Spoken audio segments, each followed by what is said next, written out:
Aventureros y aventureras, os traigo el misterio de los misterios, probablemente el que para mí es el mayor enigma de la historia. La síndone, la sábana santa. Tal vez la prueba definitiva no solo de la existencia de Jesucristo, sino también de la propia resurrección. Acompáñame y te muestro los secretos de la síndone.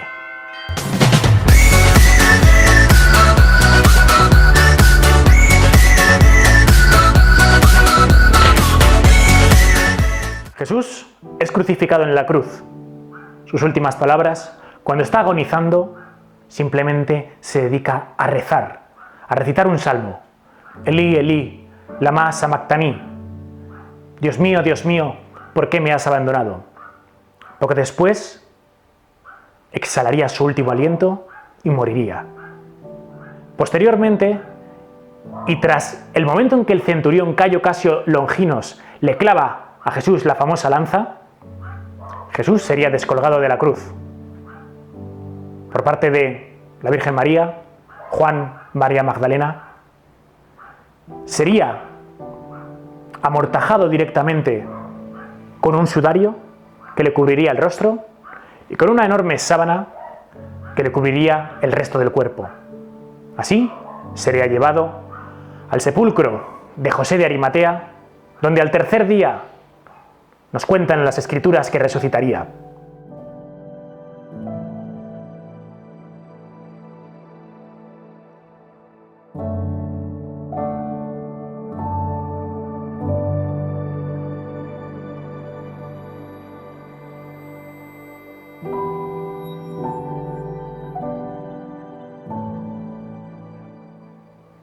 ¿Qué ocurrió con ese lienzo? ¿Qué ocurrió con esa sábana? ¿Se recuperó?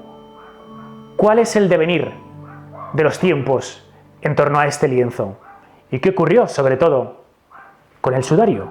El sudario se encuentra en Oviedo, en la catedral. Pero, ¿y la sábana?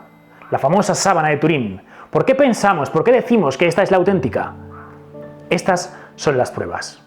La sábana santa es un lienzo que mide 4,36 metros por 1,09. Esta sábana tiene una serie de particularidades en las que nos tenemos que fijar. En primer lugar, en esa serie de triángulos oscuros que vemos por toda la sábana. Son restos de quemazones. Es como consecuencia de que por el paso del tiempo hubo varios incendios que afectaron a la propia sábana, hoy en día podemos ver esos restos. De hecho, la forma triangular que tienen estos quemazones se debe a que la sábana se encontraba totalmente plegada en un cofre de plata, que en el momento del incendio, cuando esa plata comienza a derretirse, cayeron ambas gotas ardientes sobre la sábana atravesándola. Por eso observamos esos 8 triángulos oscuros. Es el resto de la plata fundida atravesando la sábana. Tenemos que fijarnos también en restos de sangre del grupo AB. Y sobre todo, tenemos que observar una especie de mancha oscura de imagen donde se muestra la sombra de un hombre, por el anverso y por el reverso. El rostro, el cuerpo, los brazos, las piernas, los pies, por delante y por detrás. Ya tenemos, por tanto, la estructura de la sábana santa.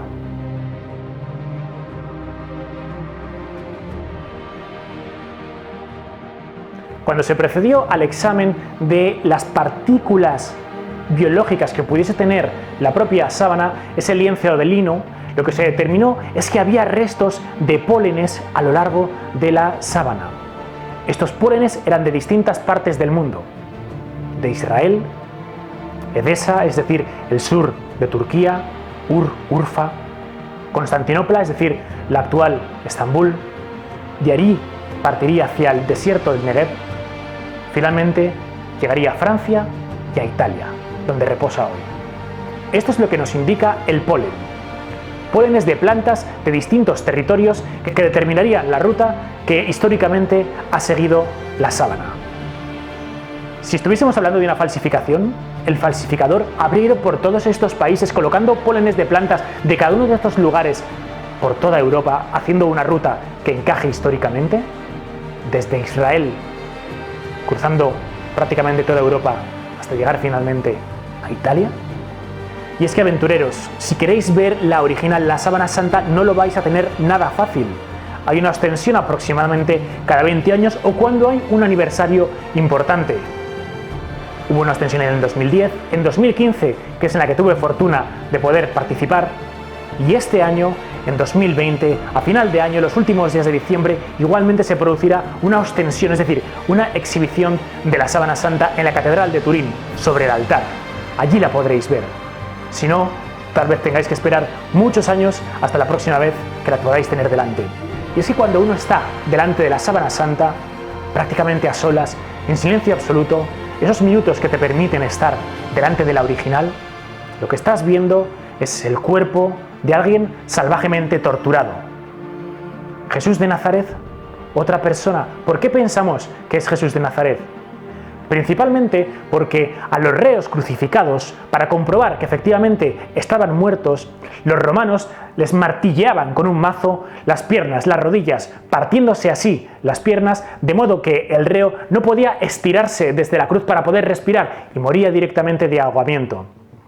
A Jesús no le parten las piernas, Jesús ya está muerto, por lo que el centurión romano Longinos directamente lo que hace es clavar la lanza en su costado para comprobarlo, pero no le parte las piernas. El hombre de la sábana no tiene las piernas partidas, el hombre de la sábana tiene una enorme herida en el costado.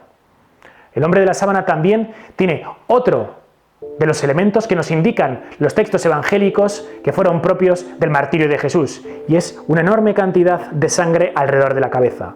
A alguien que le habían clavado probablemente una corona o un casco, y no me quiero adelantar, de espinas que hizo que brotase abundante sangre. Ahora bien, cuando todos pensábamos que la Sábana Santa era auténtica, que todo ese devenir, todo ese recorrido que había tenido por la historia era certero, el jarro de agua fría llega en 1988, cuando se le practica la prueba del carbono 14. Y lo que indica esta prueba es que la Sábana Santa está datada entre 1260 y 1390, en la Edad Media. Según esto, la Sábana Santa era un fraude medieval. Lo que no nos cuentan es que, primero, la parte que se toma de la sábana es una zona de un extremo que probablemente ya había sido recosida por monjas que durante años se dedicaron a coser y a proteger los laterales de la síndone. Es decir, en primer lugar, tal vez esa zona que fue analizada por distintos laboratorios, lo que determinaron es que esa zona que habían cogido, que habían cortado de la sábana, era medieval, porque a lo mejor había sido añadido por monjas durante la Edad Media para corregir defectos que tenía la propia sábana. O también podemos pensar en que es una prueba contaminada, como consecuencia de los incendios que sufrió la Sábana Santa, el humo, el contacto con el agua, el hecho de que fieles la besasen, la chupasen, la toquiteasen constantemente. Ello pudo hacer que hubiese elementos orgánicos en esa zona concreta y específica, evaluada mediante la prueba del carbono 14, que determinasen un resultado distinto al certero. Es decir, que la prueba del carbono 14, y no soy el único que lo indica, sino grandes científicos también abogan por esta idea, estaba contaminada. Ahora bien, ¿se atrevería la Iglesia a hacer una nueva prueba del carbono 14 a la Sábana Santa? Solo habría que coger tal vez 1 o 2 hilos de ese lino para poder determinar cuál es la edad. No lo creo factible.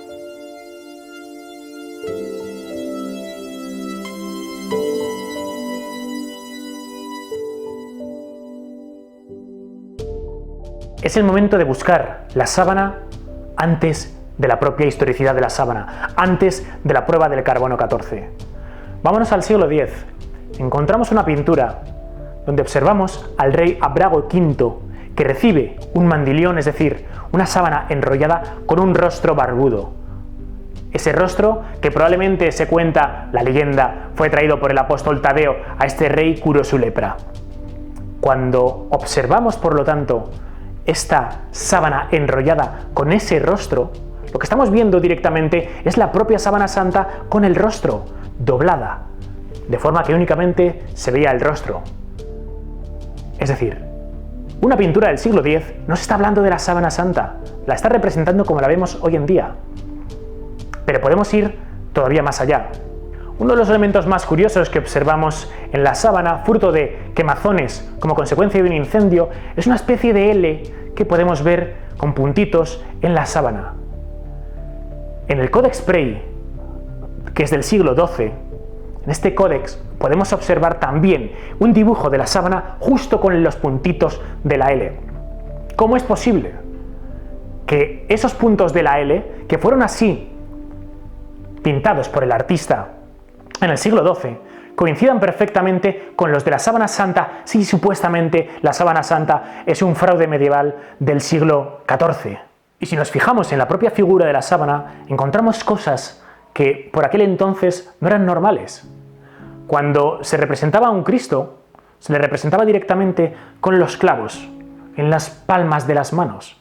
Pero el hombre de la sábana no tiene los clavos en las palmas, sino en las propias muñecas.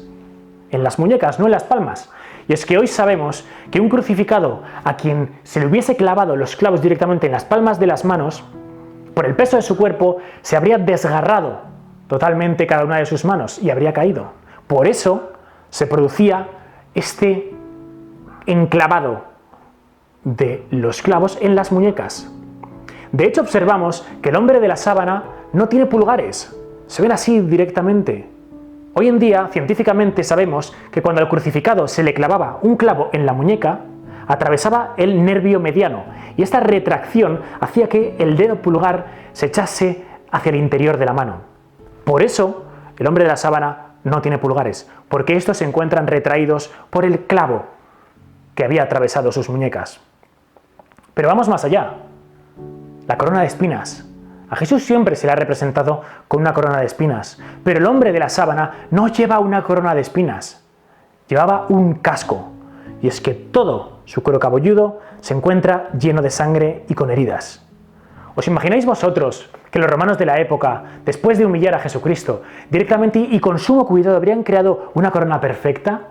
¿No sería algo mucho más humillante, doloroso y rápido de hacer un casco de espinas que fuese clavado así sobre la cabeza de Jesucristo? Esto es lo que vemos en el hombre de la sábana. No vemos una corona, vemos a alguien que ha sufrido heridas por un casco lleno de espinas.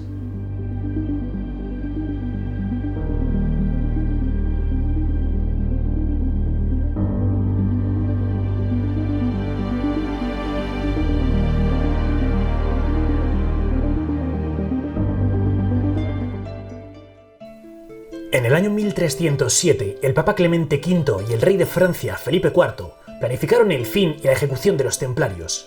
Estos fueron acusados de sodomía, de besos obscenos, de escupir ante la cruz, y entre otras acusaciones, la de adorar a un ser barbudo y con cornamenta, al que se apodaba como Baphomet. Hace unos años, la investigadora Bárbara Fralle aportó nuevos datos respecto del procesus contra los templarios. Indicó que tras analizar los interrogatorios a un templario llamado Julian Bosch, este le dijo que los novicios se arrodillaban ante un paño plegado en varias partes, en cuya zona del anverso se podía observar un rostro barbudo. ¿Acaso los templarios tenían la sábana santa? ¿Era esto la síndone? Además, la investigadora descubrió que el Papa Clemente V, tiempo después de acusar a los templarios, los había absuelto. Es decir, el Papa, por lo tanto, se arrepintió de su decisión, al parecer porque las pruebas a las que los templarios sometían a los novicios no eran sino novatadas cuartelarias. ¿Harían más caso a su superior o al mismo Dios? Esta era la prueba. ¿Y quién era este Baphomet? Ser al que encontramos en un capitel visto del revés en la iglesia de Santa María de Eunate, en la provincia de Navarra.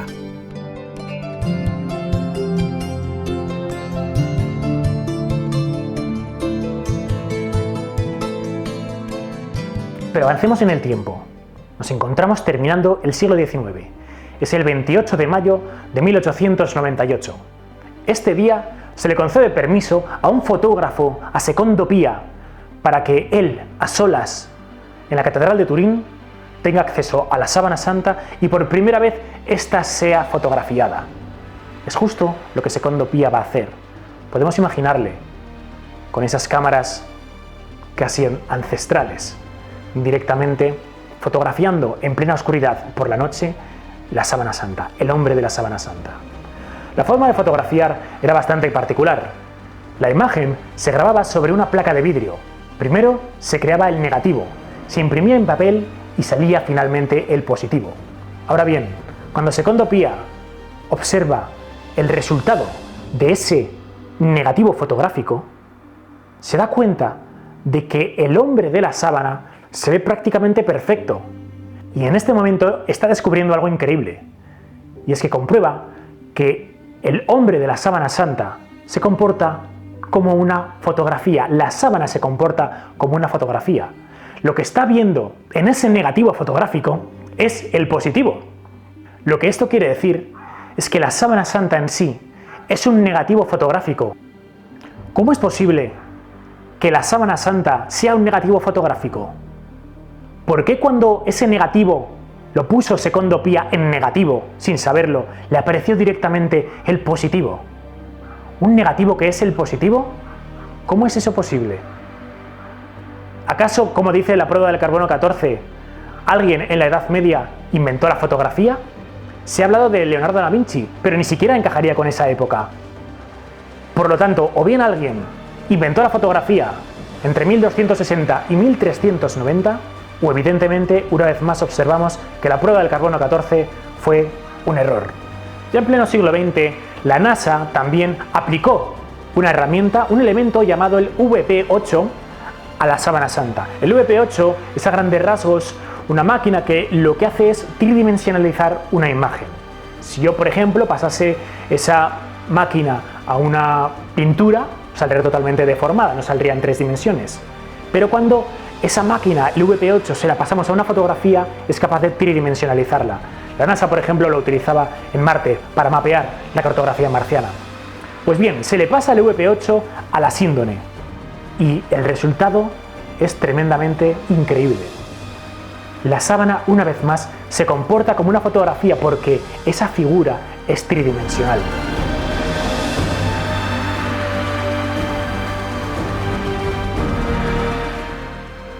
No como una pintura, como efectivamente se había probado, no hay rastro de pintura alguna en toda la sábana santa, sino como si fuese una fotografía. ¿Cómo es posible que se comporte de forma tridimensional algo que está plasmado en un lienzo de lino? Y un misterio más. ¿Por qué se ve con tanta claridad el hombre de la sábana santa? Supongamos que cualquiera de nosotros ahora mismo coge una sábana, la unta en salsa de tomate y se la pega directamente sobre la cara. La retira y obviamente la imagen va a estar tremendamente deformada. ¿Por qué la imagen de la sábana se ve con tanta claridad? La única forma es que en el momento en que se forma esa imagen, la sábana estuviese totalmente estirada por todos sus extremos. De lo contrario, es imposible que se vea con tanta claridad. Pero ¿cómo fue posible entonces que la sábana estuviese totalmente tensa en el momento en que se formó esa imagen? Dos son, por lo tanto, las hipótesis. O bien la síndone es la prueba definitiva de que se inventó la fotografía en plena Edad Media, y si esto es así, ¿por qué solo se hizo una fotografía? Y hubo que transcurrir hasta el siglo XIX hasta que se reinventase una vez la fotografía, salvo esas protopruebas que nos hablan de que tal vez Leonardo da Vinci pudo crear algún tipo de imagen fotográfica. ¿Es la sábana, por tanto, la prueba de una sola foto durante la Edad Media y ni una más hasta el siglo XIX? ¿O es la prueba, la sábana santa, de la existencia de la resurrección? Y es que lo que nos han indicado, lo que nos ha dicho la ciencia, es que es un quemazón, toda esa parte oscura que forma la imagen del hombre de la sábana. Esa sombra es una radiación de partículas atómicas y subatómicas que han hecho que quede quemado totalmente a fuego algo ahí. ¿Cómo se produjo, por lo tanto, esa impresión del hombre de la sábana santa? La prueba de la resurrección, ¿por qué no? Hasta aquí nuestro vídeo de hoy, aventureros. Ha sido un placer daros la mano en este paseo que hemos hecho por la historia y los misterios de la síndone, de la sábana santa, de un hombre probablemente torturado, maltratado, humillado, cuyo reflejo, como si de una máquina del tiempo se tratase, podemos observarlo ahí, en Turín, cada vez que se actualiza una extensión. Y seguramente a la figura de un hombre que fue llamado Jesús de Nazaret. Si te ha gustado este vídeo, dale pulgares para arriba, coméntame lo que quieras y comparte el vídeo con todas las personas que valores. Si quieres más información puedes entrar en www.desafioviajero.com, donde te espero con todas mis aventuras y mis grandes proyectos. Y sobre todo, suscríbete al canal y dale a la campanita de notificaciones. Hasta pronto, aventurero.